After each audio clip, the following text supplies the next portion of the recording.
আপনাদের সবাইকে স্বাগত সিনে গসিপে। অভিনেতা বিক্রম চট্টোপাধ্যায় গাড়ি দুর্ঘটনা কাণ্ডে অভিযুক্ত হন। গত 29শে এপ্রিল ভোররাতে লেক মলের সামনে গাড়ি দুর্ঘটনায় মৃত্যু হয় মডেল সোনিকা সিং চৌহান। আর সেই সময় গাড়ি চালাচ্ছিলেন বিক্রম চট্টোপাধ্যায়। বিক্রম চট্টোপাধ্যায়কে বেপরোয়াভাবে মদ্যপ অবস্থায় গাড়ি চালানোর অভিযুক্ত করা হয়। কিন্তু বিক্রম চট্টোপাধ্যায়ের বাবা বিজয় চট্টোপাধ্যায় সবসময় পাশে ছিলেন তার ছেলের।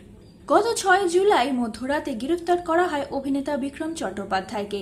এ বিষয়ে কি বলছেন বিক্রম চট্টোপাধ্যায়ের বাবা?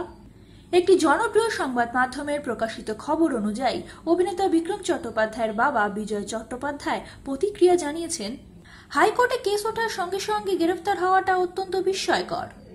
নিজে কথা বলার মতো অবস্থায় নেই। আর যাই বলি না কেন, সংবাদ মাধ্যম আমার বক্তব্য বিকৃত করবে। অনেক কিছু বলার আছে, সময় মতো সব জানতে পারবেন।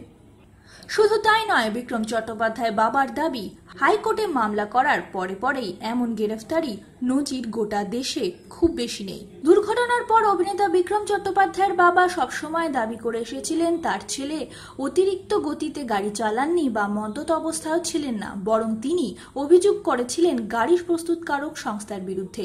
হ্যাঁ বন্ধুরা, তিনি জানিয়েছিলেন গাড়ি প্রস্তুতকারক সংস্থার গাড়ি নির্মাণের কিছু ত্রুটি ছিল, যার জন্য খোলেনি এয়ারব্যাগ, আর এই কারণেই মৃত্যু হয় মডেল সোনিকা সিং চৌহানের। তিনি বারবার হুমকি দিয়েছেন তিনি মামলা করবেন গাড়ি প্রস্তুতকারক সংস্থার বিরুদ্ধে।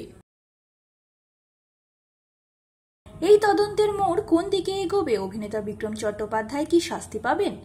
এই সংক্রান্ত আরো খবর খুব শীঘ্রই আমরা নিয়ে আসবো আপনাদের কাছে। তার জন্য কিন্তু বন্ধুরা আপনাদের জুড়ে থাকতেই হবে আমাদের সঙ্গে।